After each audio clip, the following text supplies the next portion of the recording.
welcome to the first official YouTube video for Edge Benefits Group. We thought we'd take a little bit of a different take on how most agents go about working with clients and working with group benefits. I'm Rachel Crone-Nelson and one of the partners of Edge Benefits Group. And I'm Tyler Comer. Rachel and I just started Edge Benefits about 8 weeks ago now. I think it's been a little bit of a whirlwind start, but we have both been working in the industry. Rachel's been working for 20 years. 20 years. I've been in the industry for 3.5 years now. As Rachel said, our kind of focus is on group benefits. We work with small businesses here in West Michigan to help set up not only benefits, but to help them figure out what their employees need and want to help them grow and reach their goals. I've worked in small business for the last 12 years. I've worked at a veterinary clinic in Grand Haven. I'm still a partner of that company now today. But Rachel has been doing this obviously a little bit longer and has a little bit more expertise in other things outside of group benefits that she's kind of bringing to the table that I'm not an expert on, individual, Medicare, things like that. Yeah, our main focus is employee benefits, but that bleeds into a lot of other areas of insurance, and we get those questions a lot. Individual marketplace coverage, kids transitioning off plans, aging into Medicare or coming off of employee benefits due to Medicare eligibility. It's good for all agents to have a well-rounded understanding of those things to best service their clients. Yeah. So what people always ask me, what do I actually do for a living? So you sell insurance. No, that's not really what I do. I don't sell insurance. I don't go to people and say, hey, this is the insurance that I think you should get because this is what's best for the company or is best for me profit-wise. What I'm doing is we go to industries, different companies, different types of industries and say, what do you need? What do your employees need? How are you going to retain talent and how are you going to find new talent? Because with COVID, we learned a lot about what's happening in the marketplace is that what people wanted 3 years ago isn't what people want now. Well, and we have a labor market happening that is a distinct shortage. And if we're not looking at the demographics of each group individually and what the ultimate goals are for that group, I think we're pretty much missing it. I think a big passion for us in our company is to make sure that each policy we place is specific to that company and their needs. A lot of clients that we come across or that are referred to us are really just getting a boxed plan. And there are so many small businesses in West Michigan and Michigan as a whole, and we're on a cutting edge of industry and innovation that they really deserve, large or small, a very creative approach to their benefit program. Yeah, so a lot of people work in large companies. You get a dedicated HR person, that does enrolling of new employees that might do the interview process. A lot of small companies have none of those things. That person is probably the person who's doing quoting, building, the manager that's going out to job sites, depending on what they're doing. That person doesn't have the time. So one of the things that we really like to focus on is saying, well, what do you need us to assist you with? Mm-hmm. With our HR backgrounds and the things that we've done in the past, we can really come to you and say, okay, oh, you have a new hire. Do you need me to help with that? Do you need us to assist with getting the onboarding to get them started? We are trying to take small companies and bring them into the same world that large companies are doing.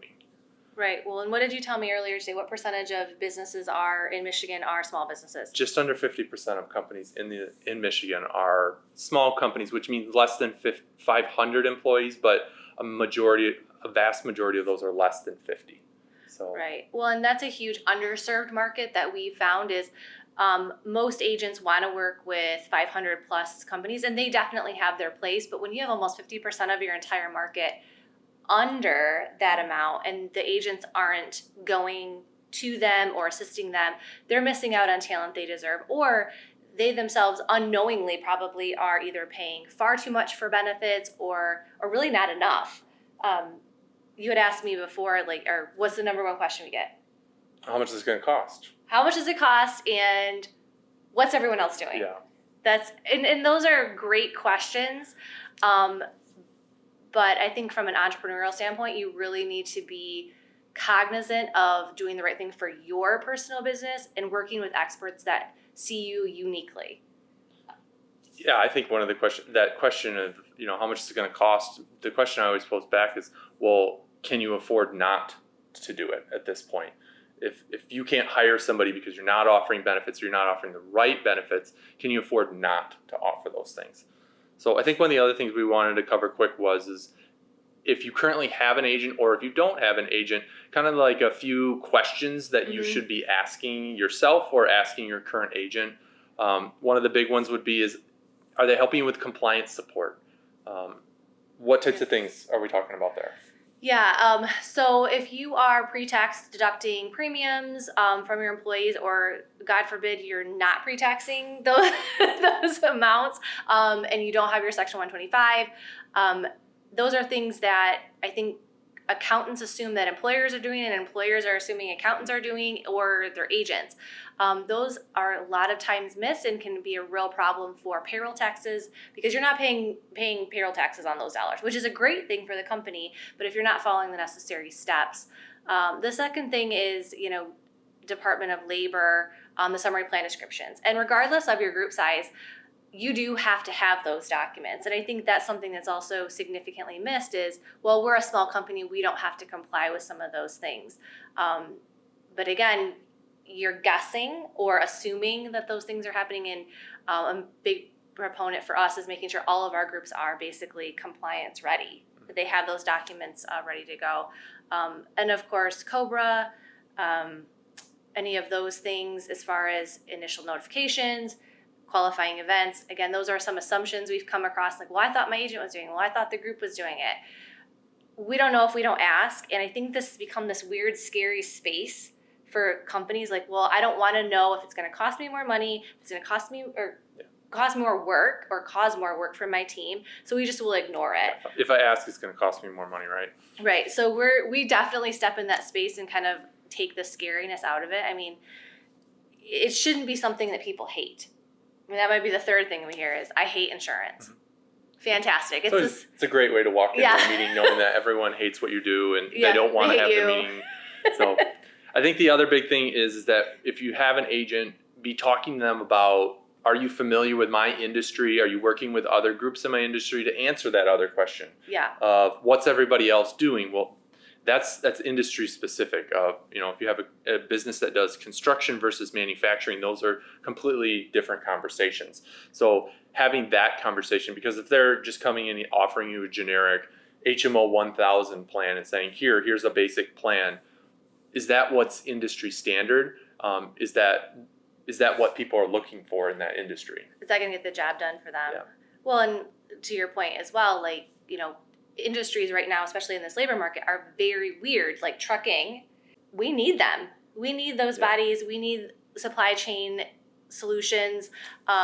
Those are a real need. And if we don't have people, we're not taking care of those people, they'll leave, causing disruption in our local economy.